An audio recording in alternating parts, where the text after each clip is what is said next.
Three, two, one. Blog Talk Radio. Yay. Guess what, friends? It's Tuesday. And you know what that means? Here on Blog Talk Radio, it's Tuesdays with Tessa Greenspan. Good morning, Tessa Greenspan. Good morning. And how are you today? I am absolutely wonderful. I think you should do voiceover work, and that should be that phrase of yours out of you should be coming out all over the place, because that's a message that the world needs to hear. Well, it is. You're absolutely right. It is a lesson that people should hear. Yeah. And what we say and how we say it impacts us. Yes. And the world, not just one way. It impacts us. And when I say I am absolutely wonderful, I mean it with all my heart and soul. I know you do. You know, you're getting me all choked up here. So this is the last Tuesday of December in 2020. We're here to say ta, and then help people understand how to close out this most unusual year and have a good spin on 2020 and what grooviness they got out of it. Yeah, I mean, amidst all the cock-a-doodle-doo, as I say, and not to use highfalutin language on our show here that people can't understand, but how do we close out 2020, Tessa, and be really ready without thinking that, you know, we wake up on January 1st and the world is aglow? Well, I just posted something that I feel is really appropriate for right now. And that is let go of clutter, people that you feel are no longer in your tribe. Let go of anything that is not serving you. And it's sort of like getting ready. You are getting ready for the new. Let go of the old things that you have against people, you know, old unforgiveness, old everything. Learn the lessons and take the lessons that you've learned from this year and take it into the new. So it's sort of like packing your suitcase, unpacking your suitcase for all of the things that are no longer serving you. And now you're packing that suitcase for a new ride in 2021. I love that. Now, is this what you posted 13 minutes ago? Method to attract and manifest the new? Yes. Can I do a quick screen share here? Yes. Okay. So friends, if you are listening on Blog Talk Radio or whatever outlet that we get to go to that's so groovy, terrific. But for those of you who have the courage and the strength and the fortitude, you want full immersion with Dr. Deb Carlin and Tessa Greenspan, I want you to go over to the YouTube channel, Partners in Excellence Media, and see the show called The Influencers, Tessa Greenspan, Tuesdays with Tessa Greenspan. Now look at this. This is absolutely gorgeous. It's a little angel.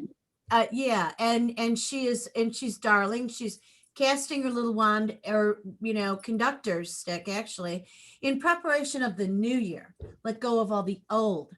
Donate, sell, release, recycle to attract and manifest the new. I love that. I just loved it. It really is so wonderful, though. And my goal always, and every morning I sit with it and really pray of what could help the most people today. And that just popped up. So it really is good, because again, if anyone that wants to follow me on my Facebook page, I post positive messages every day. And that's my goal in life, is to make a difference, to encourage, inspire, for you to know that you're worthy, to help you think, to know that what you say to yourself, you hear. You know what? People forget that. I say that to people, Tessa, all the time. Be careful what you say, because you know that you hear what you say, and it gets supplanted in your brain. And sometimes people look at me like, uh-oh. And I go, yeah. So if they've said something icky, I shake my hands and I say, delete, delete, delete. Yes. Get out of there. Yes. Doing that. And it really is actually being aware first. Yeah. If you practice that, being aware first, to prevent the words that you say. You would not talk to your best friend like you talk to yourself. So this is one of the things that I would really like to encourage everybody to take with them into the new year. Okay. Watch your words. Thoughts are things, and they make a major difference in your life. So and be aware. Say nice things. You know, I love you. You are wonderful. You are so successful. It is so nice that I know you, that you are such a great example of life, Yeah. fun, joy. Yeah. So say all of these things and even write it down and put it on sticky notes on your mirror in your bathroom. So it's really what we say to ourselves makes such a major difference in our lives. It's so true. So on camera here, when I'm on the camera, and I'm on here every day, most of us are on camera every day, but how often do you look in the camera and look right into that lens and be looking right at the other person that you're on camera with and looking at yourself? Like when I'm on camera, I am taking turns looking at my guest and then looking at me and seeing how I look, and then saying things like, you are fabulous. And you're right. All the things that we want to say to other people, we need to echo that and say it directly to ourselves. And this camera work is super healthy because we can do that. Yes, it is. It is. The more you can say, I love you. Thank you. I am so grateful for my life. Yeah. Thank you. Yeah. These are things that I say and write. I write in my journal these things every single morning. Thank you. I say it at least a dozen times. Thank you. The more we're grateful, the more we can be grateful for things, the more gratefulness will come into our life, the things to be grateful for. The thing that I've been really doing this year, in addition to getting your wisdom and practicing what you teach me, and then what you remind me of, because we learn by repetition. And Yes. I mean, I could do this show with you every day and get these reminders because they're so healthy and they're genuine, they're authentically true. Yes, absolutely. Yes. And the Dr. Joe Dispenza, who I really admire, chiropractic physician, neuroscientist, and he really insists upon the reality that if we want to shift who we are, then what we need to do is shed the facade of who we are and this negativity of who we are, and absolutely take a walk into our head and envision everything we want and be there and not let go of it. And his most tangible example of that is him encouraging his daughter. What would you really like? What would you like to have more than anything else? And she's like, a big shopping spree, huge shopping spree. Okay, she's a teenage girl. Perfect. So he invites her to envision the whole thing. And it's like this $20,000 spree, right? And within short order, and she's really happy there. I mean, she's like so happy. She's living it. She's almost going to her closet wondering where those clothing items are, right? Not much time goes by, and she says to her dad, I can't believe it. So-and-so, her good friend, her dad said, here's the credit card. Just go and you two girls have a blast. And they did. And Joe asked her, so did you feel guilty? And she said, no, it was great. And the father was thrilled. And they just, because they lived it, they allowed it. How many times how many times do I not allow what it is I really want? I think we all do. Ugh. But it's we're all works in progress, first of all. Yeah. And to live it, you get it. That's really so important. Ew. It's sort of like planning on this trip for a year that you want to go take a month tour in Europe or something. And it's the planning, it's the thinking, it's the same as visualizing in your mind of what you want. I do this every single day, and it is amazing the things that come to me. But any person that does this, And the more you study, like Joe Dispenza and all of these people who have done this, the more you do it, the more you write, the more you do your journal.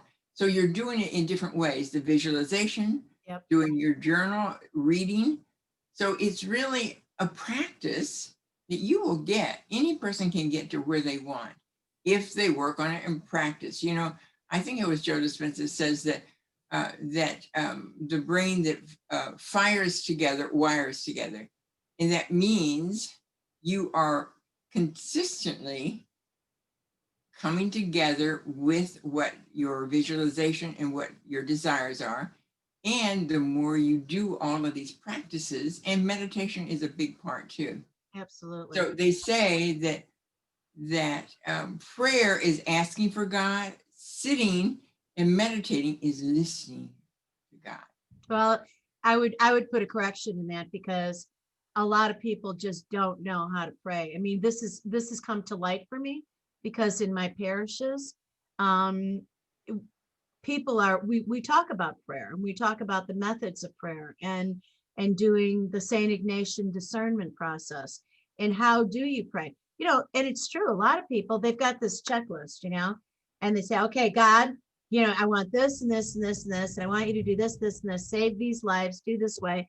And then they're really upset when they say, well, God doesn't listen, God doesn't answer my prayers. Well, now hang on a second, you're not God's manager. And so really it's about dialing in and trying to figure out, where does the illumination come from, and how can you guide me to understand what's happening here? We don't have some evil creator who's messing with us. It's our job to dial in on it, right? But let me step back for a second with you. That statement of rewiring is absolutely neuroscience. That's basic physiology.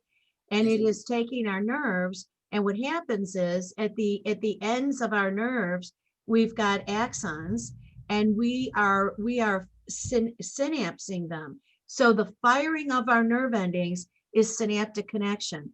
And when we do that, we're really changing the patterns in our mind. And it's a beautiful thing, because the mind is so flexible that when we say, you know what, I am sick of being this way, I'd like to be that way, we can actually move over with a thought. That's true. Isn't that amazing? Yes, I would take out sick though. You know, I no longer desire this. This is what my goal is, or this is what I have now. What do you mean? So did I say sick? Okay, so because your mind here is sick, so you really don't want to say any word that could seep into your brain. Did I say sick? Uh-huh. What did I say? You said, I am sick of this and now. But anyway, that's irrelevant. But again, it's really watching your words. Yeah, I'm talking. I should be listening, right? You're right, because instead of saying I'm sick of this, we really could say, you know what? I am going to shift my gears. Exactly. And instead of saying it like that way, I'm going to do it over this way. That's exactly right. Yeah. Everybody's going to be a model, a role model for the Tessa Greenspan way. Well, I mean, it's words, the words, you know, there is, I think it's Shalom Hemstetter has a whole process and books on self-talk and what you say to your children even. But self-talk, there is even a program that you can get, or a daily thing on self. I think it's Shalom Hemstetter is his last name. But anyway, self-talk. It is so important. And once you get in the habit of watching your words, you can watch them. You can catch them before they become a part of your brain. I love that. You know, Tessa, it's so amazing to me the way in which there's this uncertainty and angst that's taken place in 2020. And yet at the same time, it's really been a year of massive enlightenment Yes. I hear people, I mean, everybody who's on this platform doing a show, you and I talking about the people that we work with, that we encounter, and just observing, people are talking a lot about, I never knew it felt this way to be in my home. I've done all these things with my home space because people are, forced to be home. So it's not all negative. And in that rearranging the physical space, they've been rearranging their mental space. And by the way, if you're listening to this going, uh-oh, I haven't done it yet, then we're here to tell you it's boom, instantaneous. You can say, just like if you want your couch on the other side of the room, just get up, move to the other side of the room. You can change your mind and just rearrange it like it's a room in there, right? Yes, yes, you can. And it's practice, but you're right. On this year, people have learned what's really important in life. And it's family, friends, that you have a home, that you have food to eat, many other kinds of things that you can be thankful and grateful for. And most people have not stopped to live like that. And it's been a total difference in the way that most people live. You're not running here and there with the kids. Everybody is eating together. Everybody's cooking. Everybody is playing games. It is a whole new way of life that I really do feel that most people will keep most of it. And it was really a reset for us to get back to what's really important and back really to the center of us. What's really important? It's really interesting because over the years, the work that I do with people, when there's so much going on, and I'm consulting with somebody about their health or their business or their relationships, and I ask them, where do you go? Where do you go for your peace? Where do you go for your outlet? And a lot of times I've been really surprised because people will tell me of a chapel that they'll go to, or a monastery of some sort, and they just go in there and they sit and they just beget quiet, and they'll cry because they don't have a release to do that. Yeah, exactly. It's like, where else can you go and be really safe? I know I've spent so many endless hours in church chapels in solo. Well, it's peaceful, first of all, and that's really what we're all looking for. Most people want peace. My thing every single day, I am so thankful and grateful that I have joy and peace. Thank you. Absolutely, thank you. And that quieting down. Um, you and I have talked a lot about the books that we read, and I love the 360. Isn't it wonderful? days. Today's was great. I'm looking to see if I have it here. I have it. I do. I have it here. Friends, I have to tell you, I have shown this book multiple times, and over the years, by the way, and I'm going to show it to you here for those of you who are looking at the video, but on audio, it's 365 Days of Richer Living, Daily Inspirations by Ernest Holmes. And Tessa is the one who introduced this book to me, and I have read it over and over and over again. And today is December 29th. And the title of it is, Today I Really Practice Right Thinking. And every day it's sort of like that day is you need that particular message. It really every day it's really comforting to have all of these wonderful words. Absolutely. And reminders. Yep. Right thinking. Okay, let's today live our life with right thinking.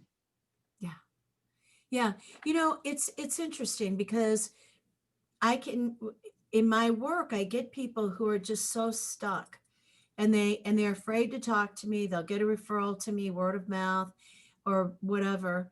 and they'll be afraid to come in because they think that what we're going to do is go through their agony and the depth of their despair. And what I say is, okay, so give me a sense of what it is you think that you need to talk to me about.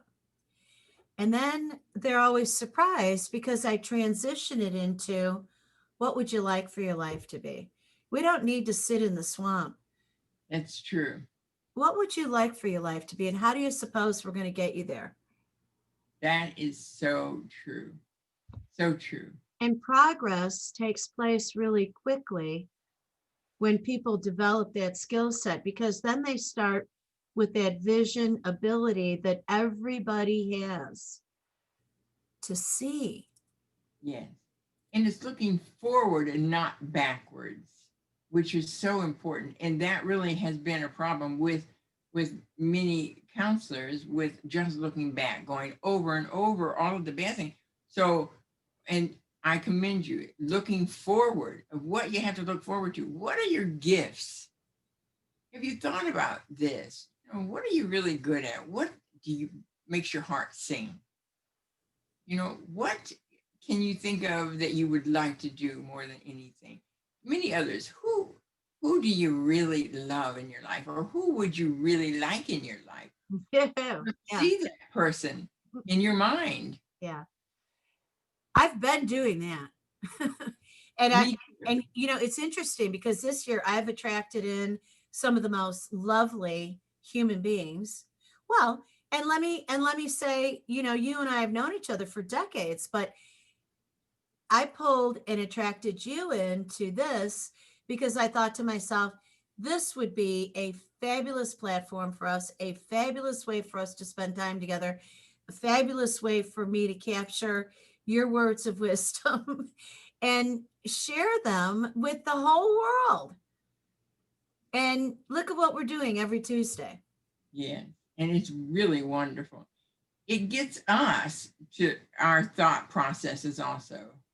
And what is good for us will be good for many other people too. Absolutely. So I think about these things and I think about I just wrote a Facebook message, relatively long, several paragraphs, probably 5, to Fox News, because I was listening to them this morning as they were chiding a kid who made a racial slur in social media. I don't know what she said or wrote, but it's cost her now. She's in high school. It's cost her admission to a particular university, and she's being slammed all over the place. And I wrote to the media, and I put it on the Fox media outlet. But what I said was, the media overall, can't you think of ways to turn this around into a learning, as opposed to taking a teenager and slamming them? Adolescence is a time when you're exploring your identity and trying to figure out who you are. And they've got this very dark, unattractive picture of this cute young girl. Everybody makes mistakes. Raise your hand in the world if you have gone through life and not made any. It's true. And it sounds like that then will go viral, and then she will be chastised even more, instead of helping her know we're all equal. We're all, this is not something that is, Everybody's made it. yes, this is not helpful to you or to this person. And so, yes, it could have been handled much differently. So here's one of the things that I would like to invite everybody to do. And it's in response to my emotional reaction for this kid. It's not right to use any slurs of any sort. My parents taught me that. Like, we were Polish. My mother didn't want to hear the slang for being Polish or Italian or anything, or white or black or Mexican or Jewish or Catholic. None of the words that are the negative descriptors. So I wasn't allowed to say that. Guess what else I wasn't allowed to say? Stupid or shut up. Right. So when we dial it back and we really get sensitive, and it's not right within your own group, and it's not right across group lines. Well, it hurts you to be so filled with anger and hate and nasty words, because when you say that to someone else, you hear it and it gets into your mind. My feeling too is respect is one of the most important things. You do not have to like something that somebody says or something, but you certainly do not have to say, I'm going to cut their head off, or you know, I wish they were dead, or whatever. These are really not helpful to anyone. And it really diminishes you as a person. My belief, it diminishes you as a person to be so violent with words Yeah. Mean and spirited. meanness and ugliness. It's really time to clean up. Many people see you. This is not just about you. The people that see you saying these ugly things, that really reflects on you. Well, let's take it a step further. Everything we do is visible and viewable, and whatever it is we do gets not only supplanted into our mind, but into the minds of others. And even if they don't attach it to you, it's a raining shower of icky that we've sprinkled out into the world. I'm guilty of it. There have been times when I've been gritchy and complaining, and I think to myself, "Wait, please forgive me, God. Put me back in the zone. Allow me to walk back into the zone of delight and love and goodness." You know, one of the reasons why I started the K Factor was because people noticed my kindness. And so when I'm not kind, when I've been difficult, I've actually had a couple people call me out on it and say, "I thought you did that show about kindness. Wait a second. Aren't you Dr. Deb Carlin?" Oh, yeah, right. Okay, turn it around.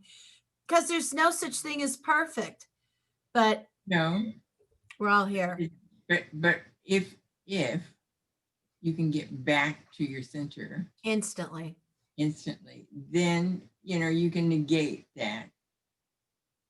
Ugliness is never called for. Or It is crabby, or just, crabby yeah. or anger or bitterness. This just hurts you. And I want to tell any person who is bitter and angry, I can tell you, especially women, this ages you.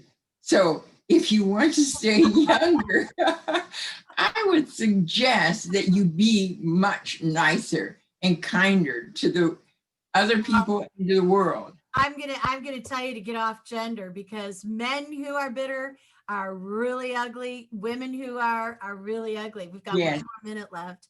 So we want Tessa Greenspan and Dr. Deb Carlin want for you your most beautiful, vibrant self to walk across the line from 2020, waving in the mirror, goodbye, beauty. Hello, more beautiful in 2021. And on that note, we wish you a very happy holiday and merry, merry, merry, merry, happy new year. 90 seconds.